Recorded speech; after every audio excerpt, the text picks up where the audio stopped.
جب سے یہ موجودہ الیکشن کمیشن جو ہے یہ کانسٹیٹیوٹ ہوا ہے، میں یہ دیکھ رہا ہوں کہ معاملات جو ہیں، جو بھی یہ فیصلے کرتے ہیں وہ سپریم کورٹ میں چلے جاتے ہیں، اور پھر جو معاملات ان کے کرنے کے ہیں وہ سپریم کورٹ کرتا ہے۔ ابھی بہت دور نہ جائیں، ابھی ریسنٹلی اگر آپ دیکھیں ریسنٹ پاسٹ میں تو الیکشن کی تاریخ جو ہے اس پہ بھی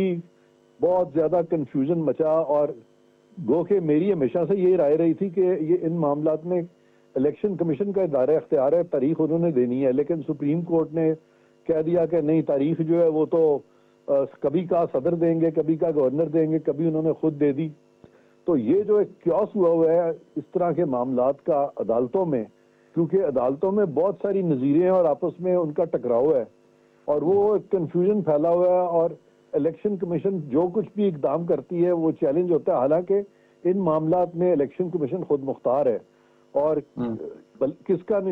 یعنی بلے کا نشان کس کو ملنا ہے، الیکشن سمبل کیسے دیے جانے ہیں، الیکشن کا ٹائم کیا ہے، الیکشن ہونے کس وقت ہے، الیکشن کرانے کس نے ہے، یہ سب کچھ عدالتوں نے نہیں کرانا ہے، یہ سب الیکشن کمیشن نے کرانا ہے۔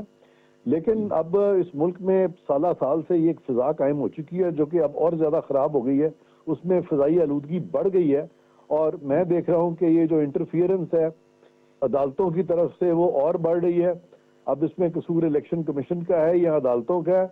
میں سمجھتا ہوں کہ دونوں کو یہ باور کرانا چاہیے ایک دوسرے کو کہ ہمارا دائرہ اختیار بالکل الگ ہے، لیکن ایسا سامہاؤ نہیں ہو رہا۔ الیکشن کمیشن تو عدالتوں کا دائرہ اختیار مان رہی ہے، لیکن